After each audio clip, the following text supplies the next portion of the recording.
Warriors! If you're not awake yet, it's time to wake up, Warriors. Time to wipe the sleep out of your eyes. It's time to stop looking this way, and it's time to start to turn your head slowly and methodically. I know it's going to be hard because they got you looking this way slowly and methodically, and start to look at the other narrative, Warriors. My name is Coach JB. I am the top health and mindset coach in the world. What you believe in your heart, you think in your mind, will eventually become your words and become your reality. I'm a man of God. I follow the life of Jesus. I'm non-religious, and I love everybody, even my haters. Now, one thing I'll share with you guys, Warriors, is about half of you watching this are not subscribed to my content. I do 2 YouTube videos a day, bringing you information to help open up your mind to a new quantum financial system. This is the biggest shift in generational wealth. So do me a favor, make sure you hit the like button right now. Make sure you hit the subscribe button, hit the notification bell, because I'm going to bring you the heat. Sometimes it's unscripted, sometimes it's somewhat edited. Actually, that was a lie. It's never edited. This is how you get me every single day. We also have the Coach JV podcast. Type it in Google. You'll find me everywhere. You also have my Instagram page, Coach JV_. I'm not a fancy dude. I just give it to you how it is. One thing you'll understand about me, I'm unapologetically authentic, and you're going to get me as I am all the time. And I love haters. I like hate comments. I love everybody. Let's get started. All right, Warriors, I'm going to educate you guys. So you may see the beard, you may see the cutoff shirt and a picture of myself on my shirt. You may be like, who the hell is this dude? Well, let me share a little bit about my history, right? 15 years ago, I attempted suicide.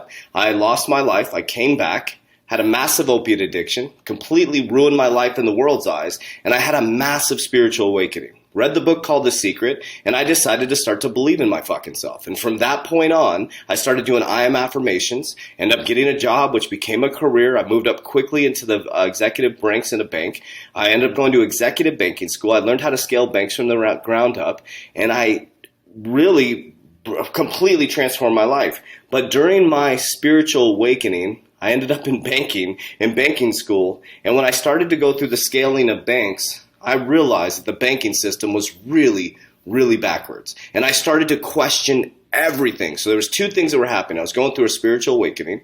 I also was starting to listen to my inner sacral. I was listening to my gut, as many of you call it. I was listening to my gut, and something didn't feel right. So I went on a mission to understand economics at a deep level. And as I was studying economics, I started to understand that our banking system is really a fraud. It's really messed up. And so as I started to understand that, I wanted to share this with people, but I didn't know how it was going to show up. So I left and started my company, the 3T Fitness, teaching people subconscious mind programming, abundance, goal setting, vision board creation. I would take people through a warrior challenge. Well, about a year and a half ago, I started falling into crypto. I kept praying about it. I kept praying, and God got me into crypto. And I ran into what's called Xrp. Now, the reason why I love Xrp is because I'm an ex-banker. I understand the banking rails at a deep level. And if you understand them at the level that I understand, XRP, XLM, Algorand, even the JPM coin, these are things that are going to change the world, okay? So these are the R3. These are things that are going to change the world. Your banks aren't just going to disappear, just so you know. A lot of people are like, it's just going to be crypto. It's going to all work together. There's going to be decentralized, there's going to be centralized, there's going to be private, there's going to be public, and it's all going to work together. Now, I'll spare you the whole story. If you want to follow my podcast, you can. But that's why I'm sitting here right now. Now I have over 1,000 warriors, 14 different countries, and I teach people the quantum financial system. I'm not a financial advisor, not financial advice. But let's get right into it. The reason why I tell you that, because I want you to understand the backstory. And we'll go a little bit deeper as we do these videos throughout the weeks to share a little bit of my story each time. So follow along, okay? I'll have another video coming up today. So I want to bring you back to 2018. I want to teach you the game. I could tell you how much you can make in crypto, but you have to understand the game. Number 1, you have to know how to get in. And number 2, you have to know how to get out if you want to make profits. Because as many of you rush in this summertime, going into the fall, you are going to lose your money because you're going to come up and you're going to come crashing back down. You have to have an exit strategy, Warriors. Okay, so we're going to watch the 2018 video of Winds of Change, the case of new digital currencies. Now, Christine Lagarde is a key player. We got Christine Lagarde, the head of the European Union, okay? So she is a big-time player in the central banks, okay? Then you got Jerome Powell, okay? Though that's our man in America, right? You got Christine Lagarde as the European Union. So listen to what she says in 2018. I'm going to move you forward to now 2021. I'm going to show you something from Michael Saylor, and I'm going to tell you my narrative on that. And then I'm going to share with you what Jerome Powell said. I've showed you this video over and over again at the end, but I'm going to paint the picture for you on why we're moving into cryptocurrency, why Bitcoin is so huge right now, why it's the biggest shift in generational wealth. That way you're not just investing blindly. You know the game. So when your uncle at the barbershop says that, oh, the cryptocurrency is a fraud, when he's never saved a dime in his life and doesn't have anything to do with economics or knows nothing about economics and is taking a stimulus check and buying a freaking iPhone watch, you're not taking advice from your uncle, okay? No offense to that uncle. Let's go. Why do I take you through a little bit of history background? Well, because the fintech revolution questions the two forms of money that we just discussed: coins and commercial bank deposit. And it questions the role of the state in providing money. We are at a historic turning point. You, young or not so young, doesn't matter, but bold entrepreneurs gathered here today, you are not just inventing new services, you are reinventing the history of money. You're drawing a completely new future, actually. And we are all in the process of adapting. A new wind is blowing, and it is that of digitalization. And in this new world, we meet anywhere, anytime, as they said. And surprise, surprise, the town square is back. Back on your smartphone. We exchange information, services, even emojis, instantly, peer-to-peer, person-to-person. We float through a world of information where data is the new gold, despite growing concerns about privacy, about cyber attacks. A world in which millennials are reinventing how our economy works, phone in hand. And this is key. Money itself is changing. We expect it to become more convenient, more user-friendly, perhaps even less serious looking. We expect it to be integrated with social media, readily available for online and person-to-person use, including micropayments. And of course, we expect it to be cheap, safe, protected against criminals and prying eyes. So, what role will remain for cash in this digital world? There are already signs in some shop windows. Cash not accepted. And it's not just in Scandinavia, the poster child of a cashless world. In various other countries too, demand for cash is decreasing, as is shown in our IMF work. Okay, so that's 2018. We went through a financial crisis. You have to understand the narrative. I'm painting it for you. 2007, we went through a massive financial crisis. 2008, the Lehman Brothers crash. 2009, Bitcoin was created. Since Bitcoin was created, more money has been printed since Bitcoin was created. It wasn't crashed enough, so they decided to, as you look this way at a P word, as a C word, all of a sudden you're moved to digital payments this way. Okay, but it's all packaged up, and then all of a sudden here in Arizona, everything's opened up. Everything just, boom, went away. We're opened up. We're ready to go. Okay, so that was what she was saying in 2018. You went through what you went through in 2020. You guys are all using your phone. You're on Zoom calls. You're now school teachers. Your companies are thinking about having you at home forever. Companies got shut down. The middle class is getting wiped out. There's going to be a huge separation in between the rich and poor. UBI is coming. So what just happened recently? I shared this with you guys. I need you guys to understand how big this is. Please put on your seatbelts and listen to what I'm saying right now. Christine Lagarde's talking about the wind of change. That was a big conference they were at around fintech, financial technology. They were talking about cash going away in 2018. Okay, so what was the narrative in 2020? Travel bans, right? That stops the flow of money. The Federal Reserve, or the feds in America ran out of coins. There was a coin shortage. It's banks. Most companies went to cashless. They don't accept cash anymore. They're literally building you into the narrative, okay? So check this out. I already went over this, but I want to recap this because it may not have sunk in.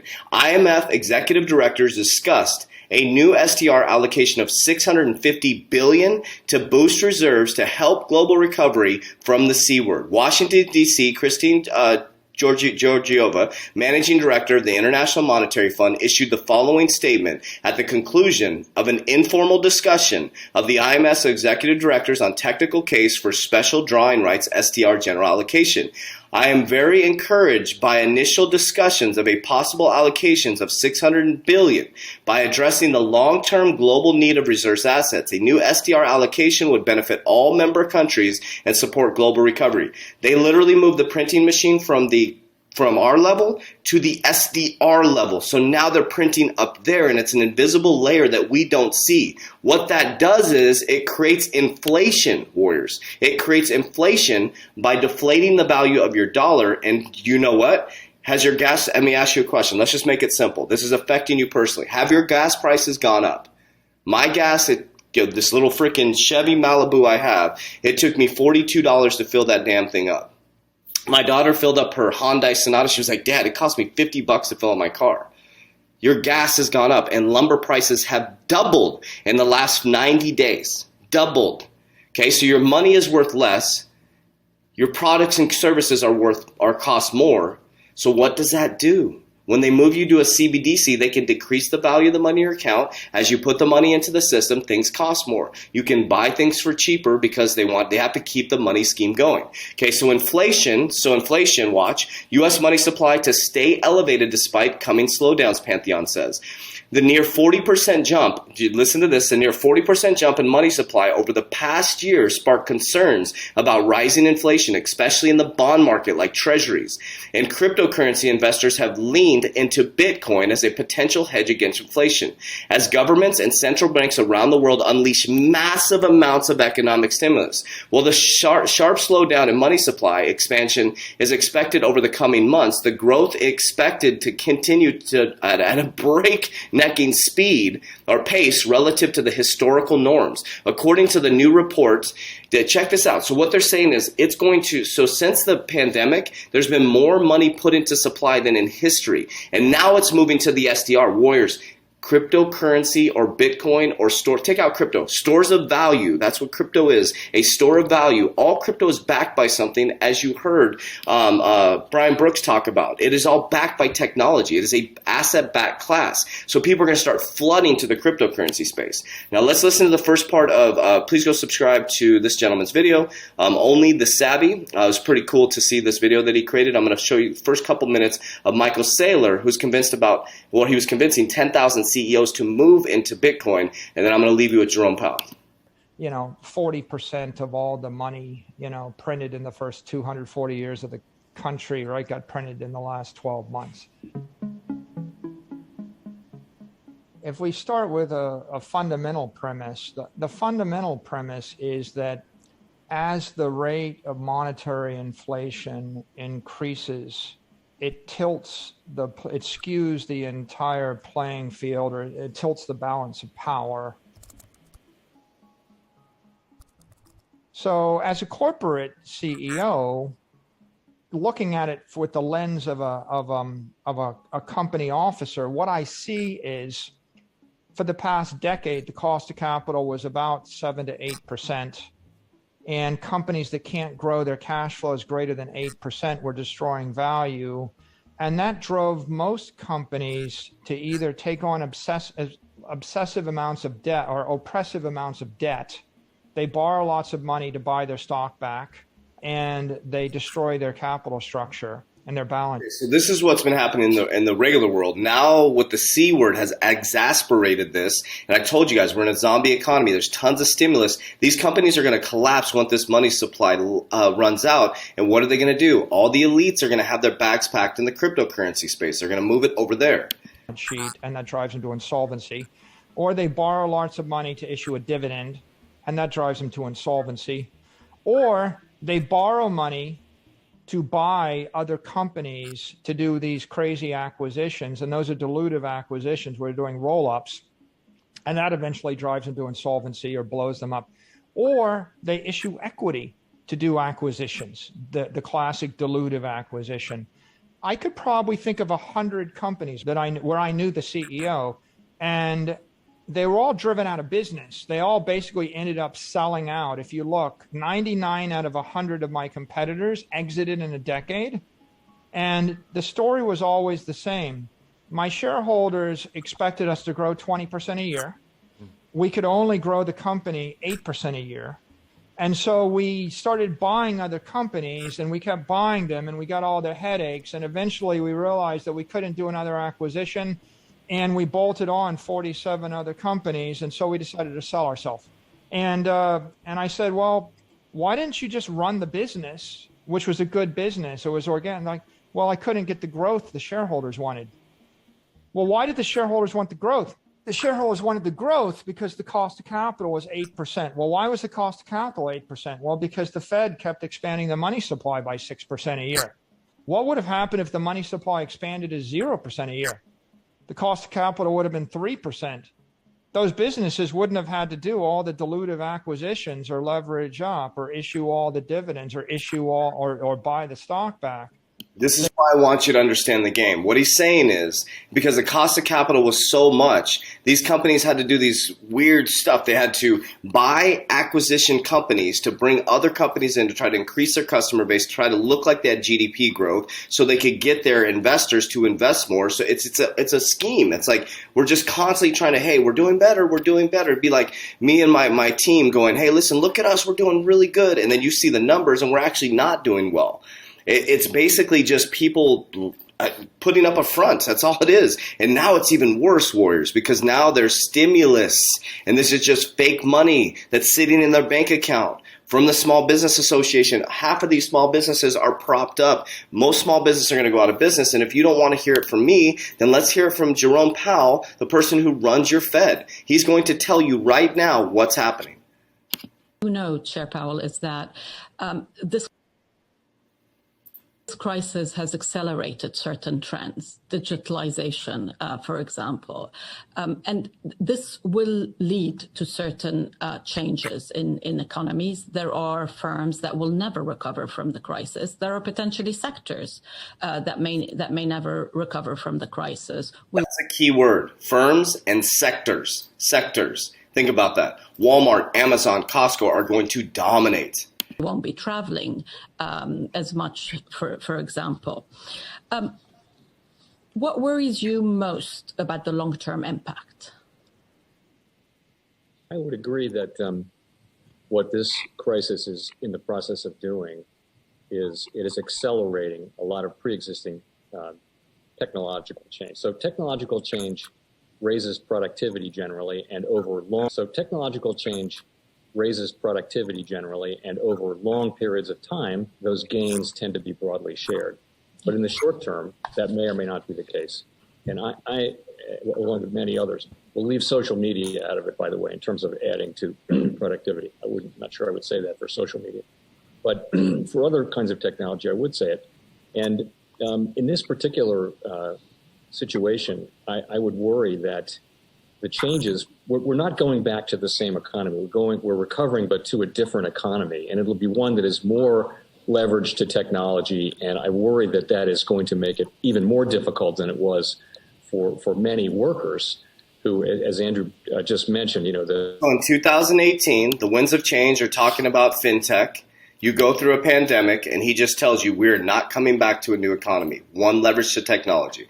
It's relatively low-paid public-facing workers in the service sector who are bearing the brunt. This is largely minorities and women, or skewed toward minorities and women, and relatively low-paid. So those people are going to struggle to get back to work in their old jobs, or in many cases in new jobs. So, I think you'll see more telework. You'll see. Here's why. Is because the small business sector is going to get smashed. Let me repeat that. The small business sector is going to get smashed. So if you're a small business right now, you might want to start thinking about your business model. We switched to online. We switched to a new model that's futuristic model. We moved quickly and efficiently with what was happening because we study at a very, very deep level. Number two, if you're an employee of anything besides Amazon, Walmart, Costco, or any type of trade like a doctor, lawyer, anything like that, you might want to start thinking about your future, Warriors. But it's not that hard. You have to learn how to take this cash and flip it. Always pay yourself first, warriors. You have to learn to pay yourself first. You've been born into a system that's made you a worker, just over broke. And you'll always be just over broke until you start to think differently, warriors. You have to start to think differently. As I said, I think it was Jim Rohn that said, if I give $1 million to every single person in the world, it'll all end up back in the same wealthiest people's hands because they have subconscious mind programming that's programmed to wealth. And if you don't change your subconscious mind, you will never be wealthy. It doesn't matter if we give you $1 million, $10 million, $20 million, $1 million stimulus checks.